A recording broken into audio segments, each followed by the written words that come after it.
Hi, I'm Richard Barr from Southwoods Imaging in Youngstown, Ohio. Today I'd like to give you a talk on an overview of breast ultrasound highlighting the BI-RADS classification.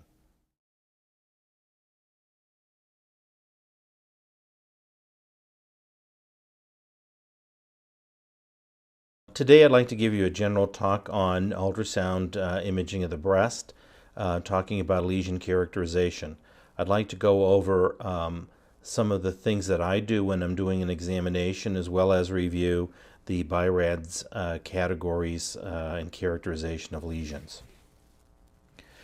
The first thing that I think you need to do when you're doing a breast ultrasound is to decide if you're doing a detection exam, meaning that you're doing a diagnostic workup for a clinical finding or other imaging finding from mammography or MRI, or if you're doing a screening examination.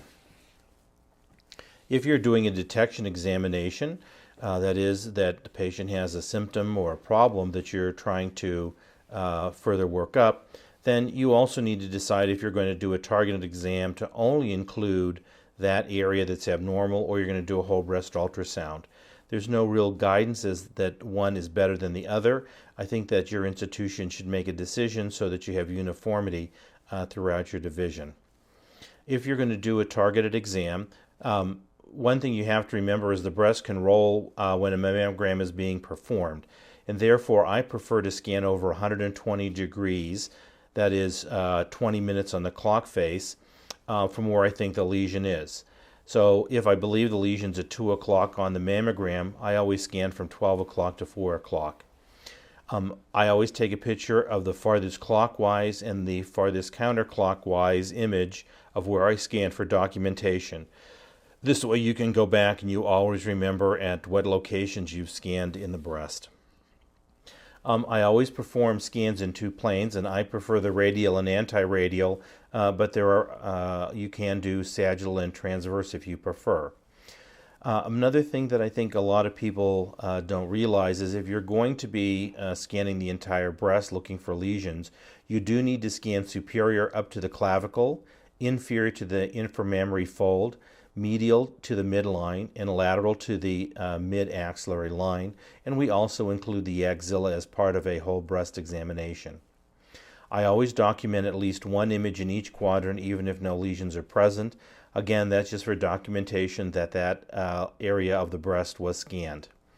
If there are greater than 4 cysts or well-circumscribed solid lesions, such as fibroadenomas that we see in patients with fibrocystic disease, I usually take only one image to document the size and position for further follow-up and really just characterize one lesion in each quadrant, which is either the most suspicious or the largest. When we find a lesion on ultrasound, we want to use the breast imaging and reporting data system BI-RADS to characterize that mass.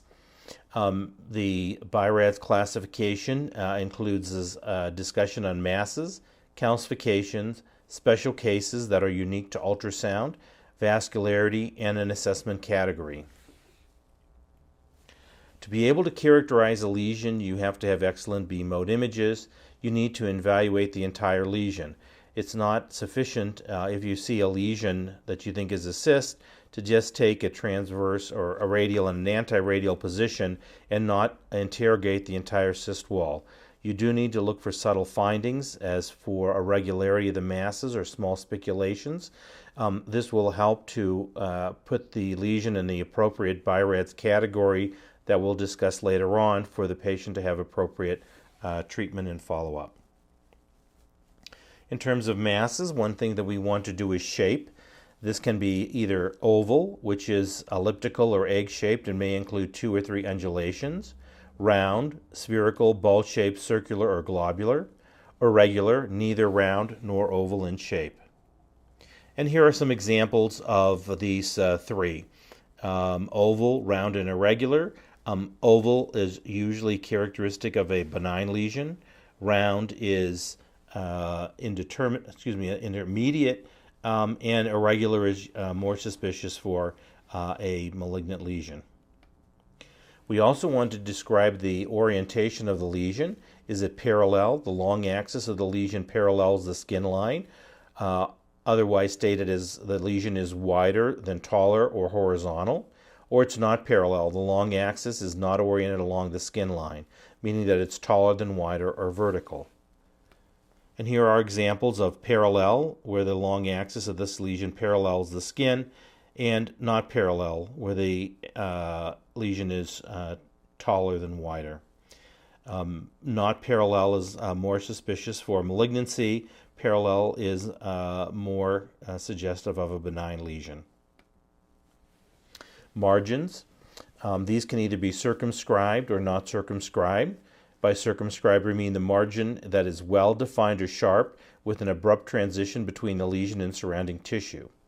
Not circumscribed, the mass has one or more of the following features.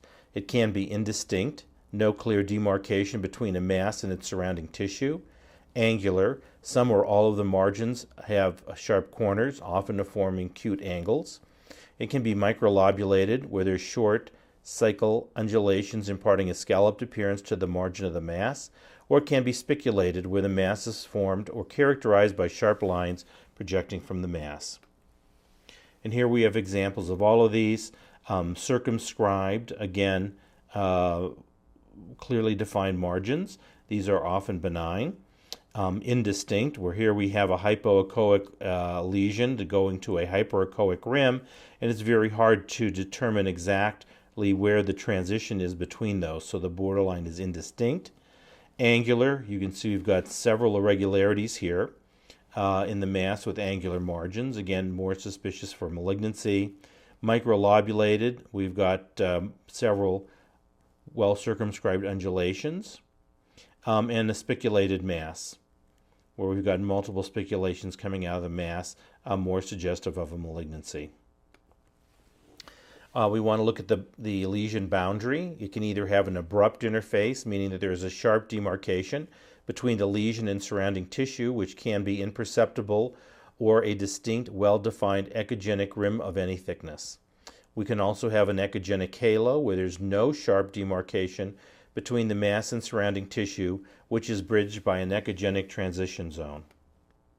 Here are some examples of an abrupt interface in this epidermoid cyst, and you can clearly define a very well-defined border of this lesion, and you can pinpoint in one location or one pixel where the lesion begins and ends. In the image on the right, we have an echogenic halo. Again, we have a hypoechoic lesion that kind of fades into the hyperechoic rim and then fades into the adjacent tissue.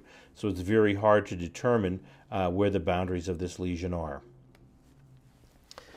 We want to describe the echo pattern: anechoic, without internal echoes; hyperechoic, having increased echogenicity relative to fat or equal to fibroglandular tissue. And again, in breast imaging, we always want to describe the echogenicity as compared to fat. The lesion can be complex. It's a mass containing both anechoic and echogenic components.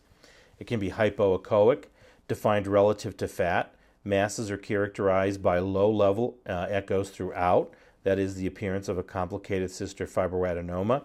Or it can be isoechoic, having the same echogenicity as fat. A complicated cyst or fibroadenoma may be hypoechoic or isoechoic. And here are some examples. Anechoic in this simple cyst. Hyperechoic, where the lesion is uniformly increased in echogenicity to the adjacent fat. If you see such a lesion as this, it's very important that you scan through the entire lesion and make sure that the entire lesion is hyperechoic. Those lesions are most often benign. However, you need to be aware if there is a hypoechoic central area, you may be looking at a malignancy with a large hyperechoic rim of surrounding tissue. So again, in these hyperechoic lesions, make sure you interrogate the entire lesion and that they're uniformly hyperechoic throughout. Complex, having both anechoic and echogenic components. Isoechoic in this lipoma. And hypoechoic, again compared to fat up here. And most malignancies that we're going to be looked at are usually hypoechoic or very hypoechoic. We also want to look for posterior acoustical features. There's no posterior acoustical features, meaning there's no posterior shadowing or enhancement. We can have enhancement where there's increased posterior echoes, shadowing where there's decreased posterior echoes and edge shadowings are excluded. We can have a combined pattern where there's more than one pattern or posterior attenuation, both shadowing and enhancement. And here are some examples. We have two simple cysts. Here one we have in the same patient, very good through enhancement, and the other one has no features. Here's an area of shadowing, and this lesion has both through transmission and areas of shadowing. We also want to look at the surrounding tissues. We want to look for duct changes, so we want to look for an abnormal caliber and or arboration of the ducts. We want to look at Cooper's ligament changes. Are they straightened or thickened? Edema, which is increased echogenicity of the surrounding tissue, a reticulated pattern of angular hypoechoic lines. Architectural distortion, where there's disruption of the normal anatomical planes. Skin thickening, where there's focal or diffuse skin thickening. Normal skin is approximately 2 millimeters or less in thickness, except in the peri-areolar and the lower portions of the breast. We also want to look for skin retraction or irregularity, and this is where the skin surface is concave or ill-defined with an appearance that's pulled in. And here are some examples. You can see that these ducts are enlarged, and they have areas of focal narrowing and contain some internal debris. Here we have edema, where we see this anechoic or very hypoechoic fluid tracking along all the fascial planes. Here we see the Cooper's ligaments are destroyed by this mass. So whenever we see Cooper ligaments, we really have to be concerned about malignancy. I think that when we see destruction of the Cooper's ligaments, that's telling us that that mass is very aggressive and is most likely going to be a malignancy. When we see edema, I think in our practice we see edema more from patients that have congestive heart failure or hepatic or renal disease as opposed to patients that have a malignancy. Architectural distortion. Here you can see that the normal anatomy of the breast is distorted. Skin retraction. Here you can see that the skin is concave. And what I like to do is I like to use a lot of gel to fill in that concave portion and apply very little pressure so that we actually get an image that documents how much the skin is retracted, so we can compare that in the future. If you wanted to get a little bit better imaging inferiorly, you may want to push then, but you'll lose that appearance of the retraction.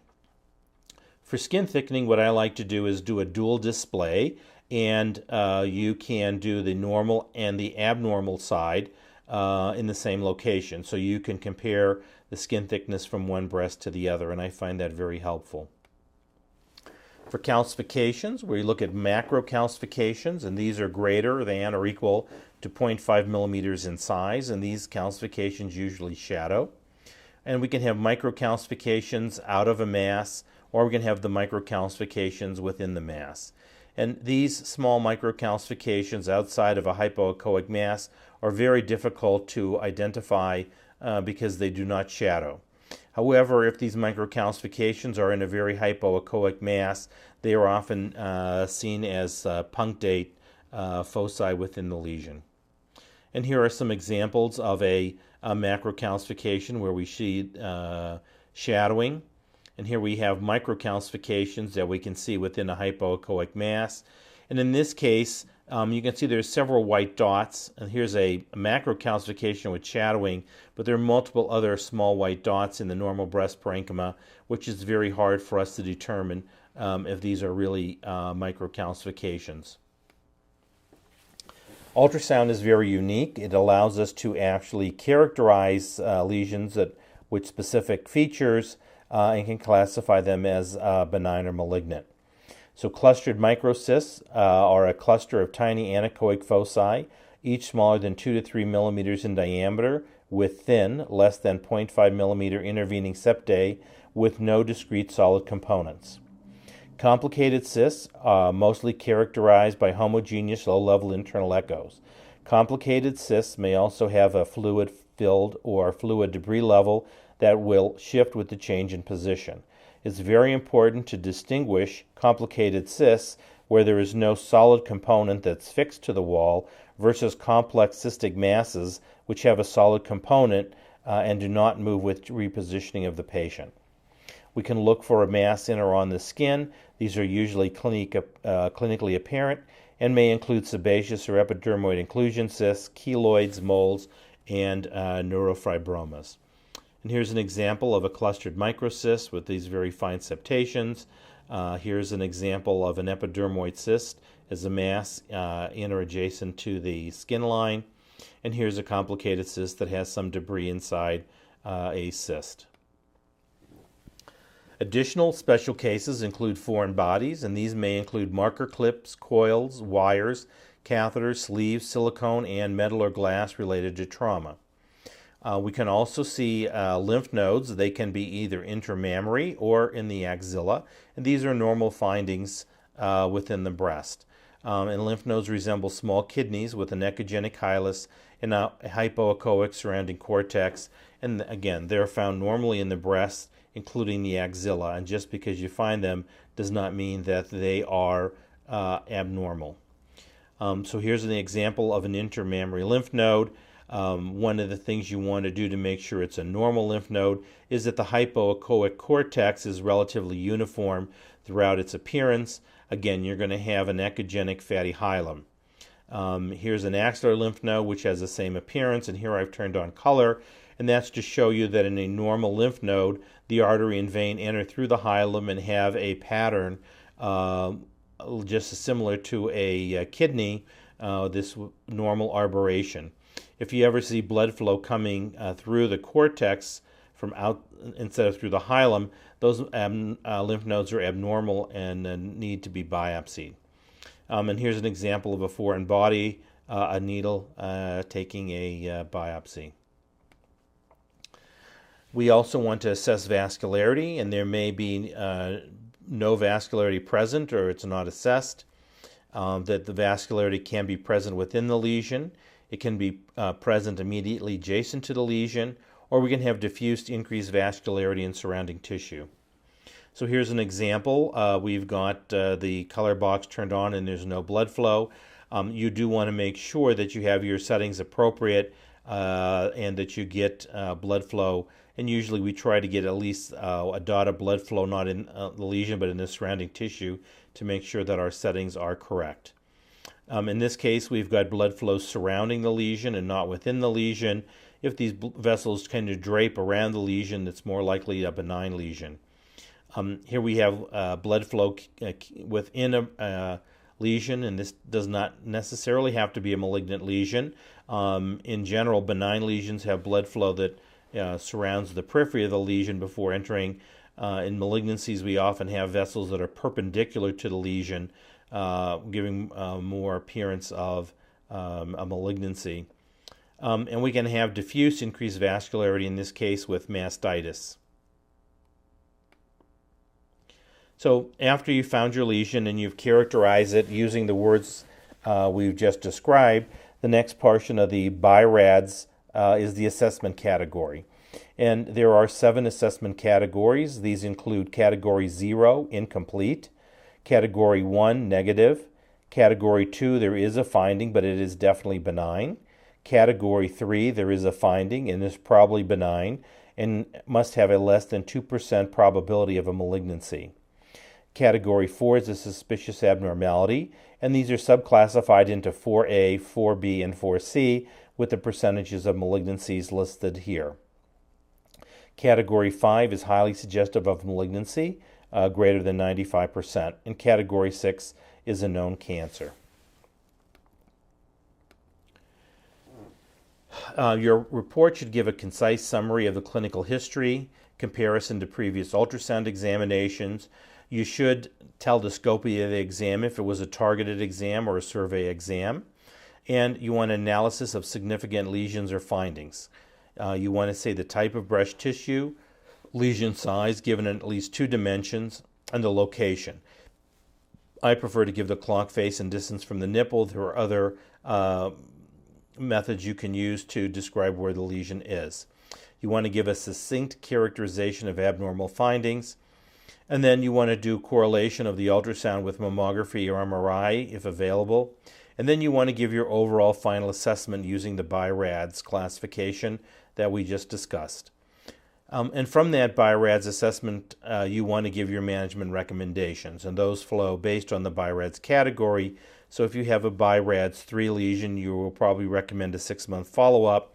If you have a BI-RADS 5 lesion or a BI-RADS 4 lesion, a biopsy is usually recommended. Important points to remember is that the most diagnostic information is from the B-mode image. So you really want to have good technique, and good equipment is a must. You want to, documentation is important for comparison to other modalities and follow-up examinations, as well as medical legal issues.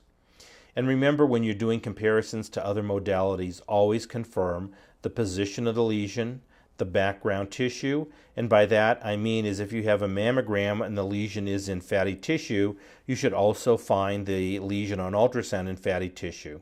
And again, correlate the size and shape of the lesion should be the same on both modalities. And if they're not, you have to be concerned that the lesion that you have does not correspond to the lesion on the other modality. Probably the hardest part of this is the BI-RADS assessment.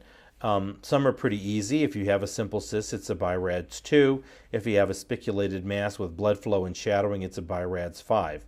However, the majority of these lesions are in the middle, and experience is very helpful in determining the appropriate assessment category.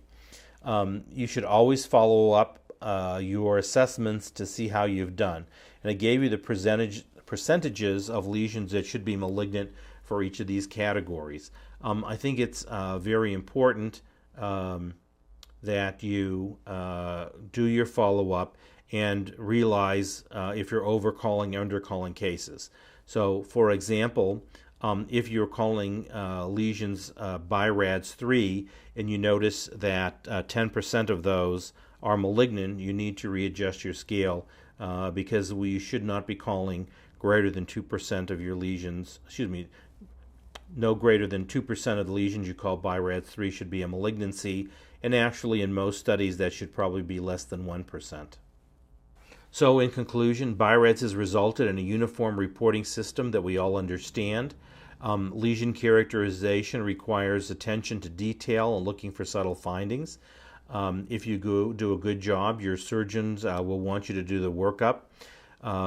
I think that when we started, our surgeons were a little reluctant to have us do biopsies, and as we've done a very good job also evaluating lymph nodes, also looking for other lesions, and we can present them with a very high quality examination and provide them the information they need.